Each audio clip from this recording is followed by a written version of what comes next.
The rejection letter arrived on my birthday, twice. First time was October 15, 2019.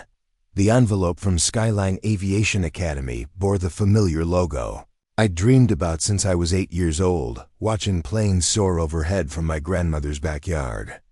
Inside, 3 cold paragraphs explaining why Maria Santos wasn't pilot material. Insufficient spatial awareness during emergency simulations. Inadequate response time in high-pressure scenarios. We recommend considering alternative career paths. In aviation support roles, alternative career paths. Like I hadn't spent every summer working double shifts at the diner to save for flight lessons. Like I hadn't aced every written exam, memorized every regulation, studied until my eyes burned. The second rejection came exactly 1 year later. Same date, different excuse. While Ms. Santos demonstrates adequate theoretical knowledge, practical application continues to fall short of our standards. Perhaps ground operations would better suit her skill set. Ground operations. They wanted me to stay on the ground while everyone else touched the sky. I kept both letters, folded carefully in my pilot's manual, a $200 textbook I'd bought secondhand, and highlighted until the pages were more yellow than white. Some people might call it masochism. I called it motivation. 2 years later, I was working the overnight shift at Denver International Airport, fueling planes I wasn't allowed to fly. The irony wasn't lost on me. Here I was, surrounded by aircraft, breathing jet fuel, watching pilots half my age climb into cockpits while I remained earthbound. Santos. Jake Martinez, my supervisor, called across the tarmac. TransContinental 847 needs a top-off at gate 23. And hurry up, they're already running behind schedule. I grabbed my fuel truck and headed toward the massive Boeing 777. Through the cockpit window, I could see Captain Williams and his co-pilot running through their pre-flight checklist. Williams was a veteran, 15 years with TransContinental. Impeccable safety record. The kind of pilot I dreamed of becoming. As I connected the fuel hose, I noticed something odd. The plane's auxiliary power unit was cycling on and off irregularly. Not dangerous, but unusual. I'd seen enough aircraft to recognize when something wasn't quite right. "Excuse me," I called up to the cockpit window. Captain Williams cracked it open, looking irritated. "What is it?" "We're trying to get out of here. You're a PU cycling weird.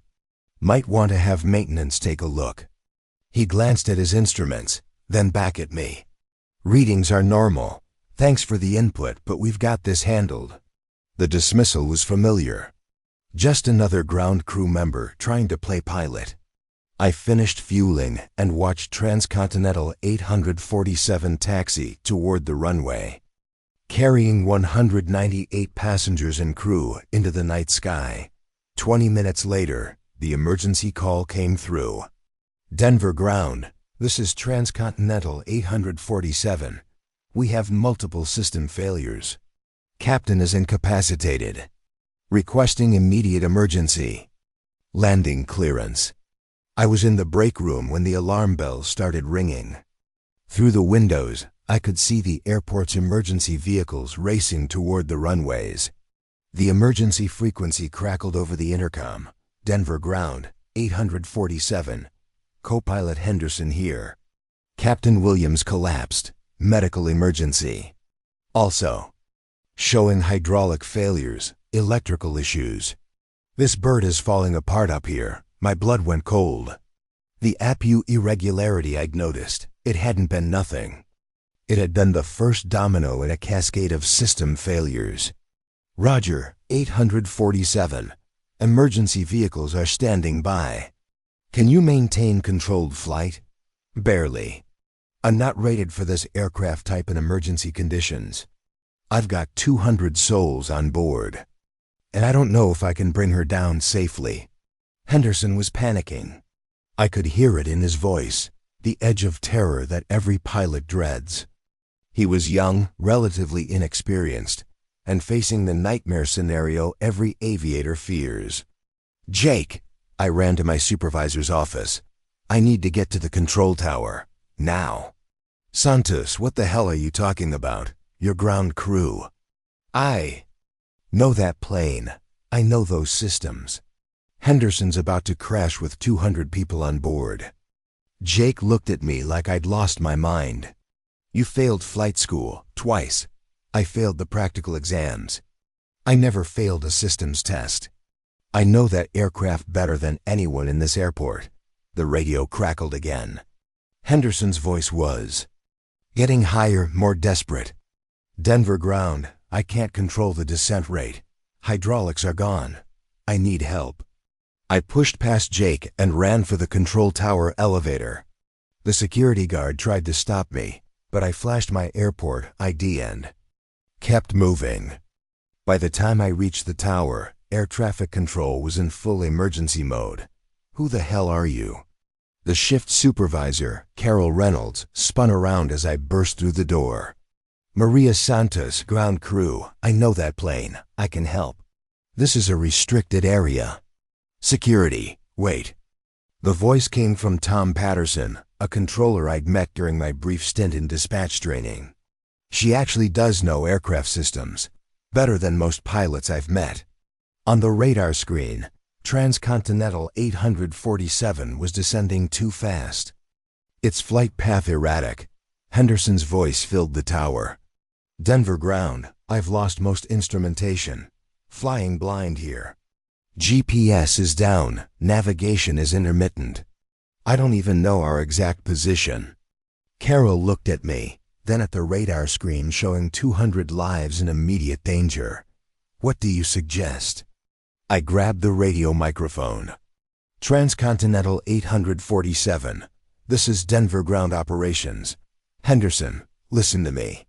You need to ignore your primary displays and focus on your backup instruments. Who is this? Where's a TC? My name is Maria Santos. I'm going to talk you through this.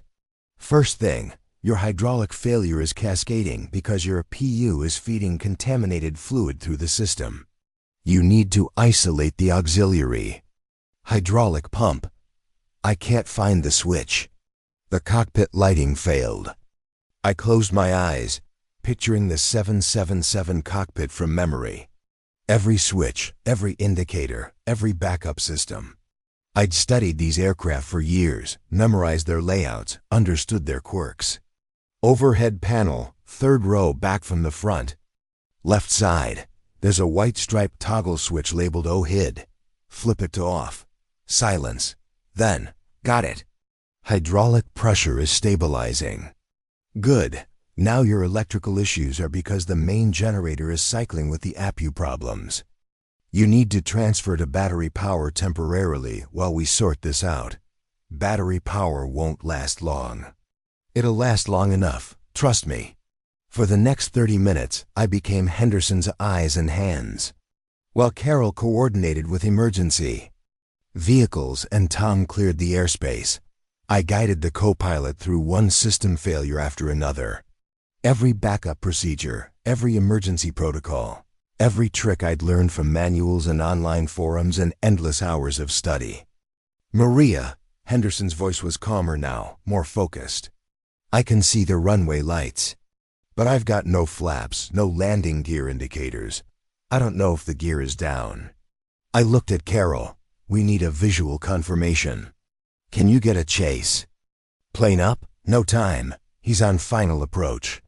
I grabbed the binoculars and ran to the tower windows.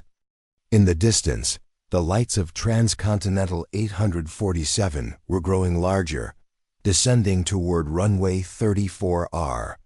Henderson, your gear is down. I can see all 3 sets. You're looking good for landing. I can't control the descent rate properly. This is going to be hard. That's okay. The 777 can take a hard landing. Just keep her straight and level. Don't try to flare too much without hydraulics. The plane was 1,000 feet out now. 500, 200. I held my breath as 400,000 pounds of aluminum and steel and human lives approached the runway at 180 miles per hour. The landing was brutal.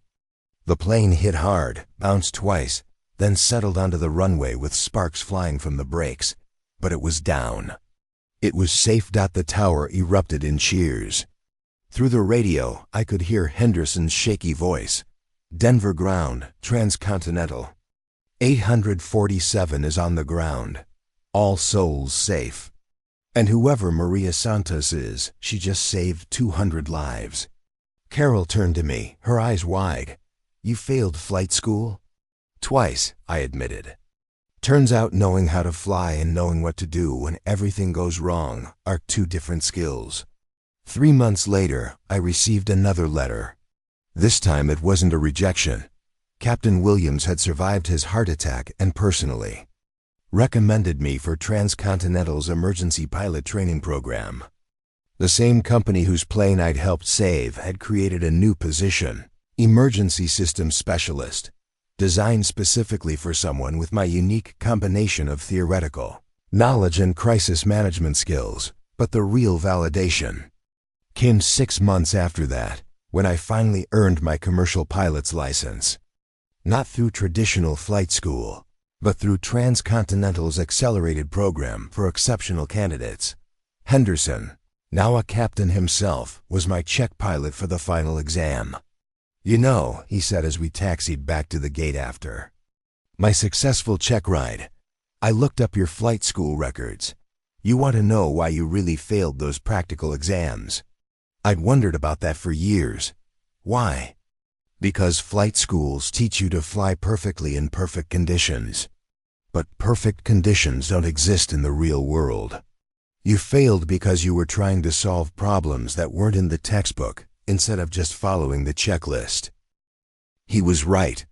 In those sterile training environments, my tendency to think outside the box, to look for systemic issues and creative solutions, had been seen as a failure to follow protocol.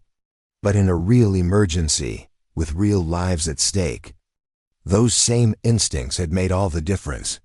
The thing about flying, Henderson continued, is that anyone can do it when everything works. The real pilots are the ones who can save lives when everything fails.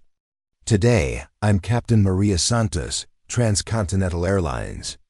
I fly the same route that nearly ended in disaster 3 years ago.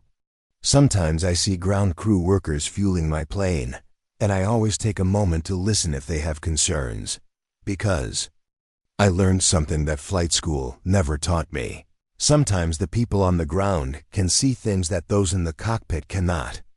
And sometimes, failing to reach the sky is just preparation for the day you'll be called upon to keep others from falling.